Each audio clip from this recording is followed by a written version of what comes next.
Inom muna ng vitamins bago laro, anak. Ha? Opo. Good boy. Ha? Sarap. Inom ng tubig.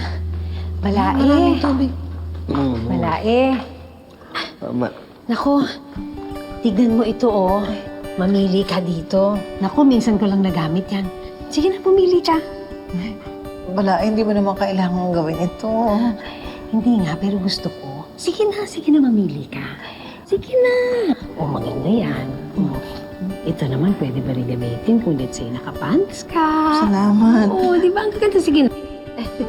Regina? Salamat. Evelyn? Yes, Han. Totoo ba to?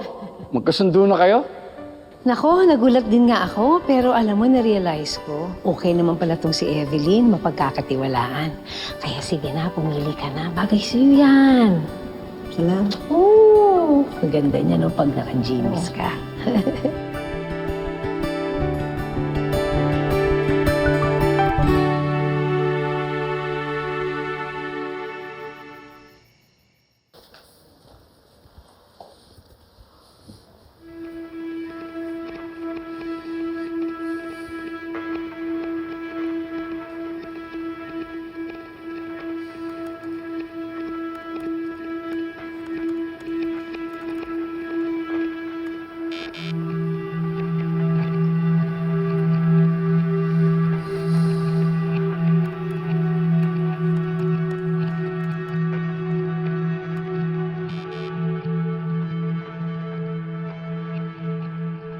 Dad, please.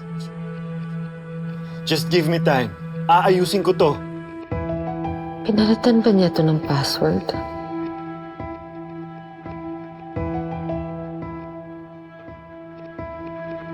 Fix it?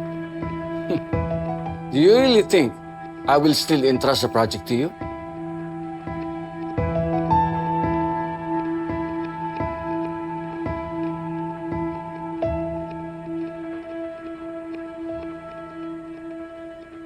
I've already talked to the majority of the board.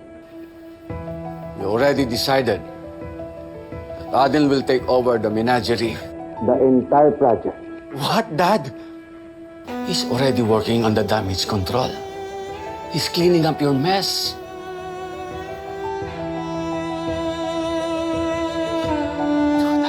No. Dad, that's my project. It's mine. I gave it to you because I thought you are ready. Turns out, I handed the loaded company to a boy who still needs supervision. Ngayon, kailangan kong protektahan ng kumpanya. Something you failed to do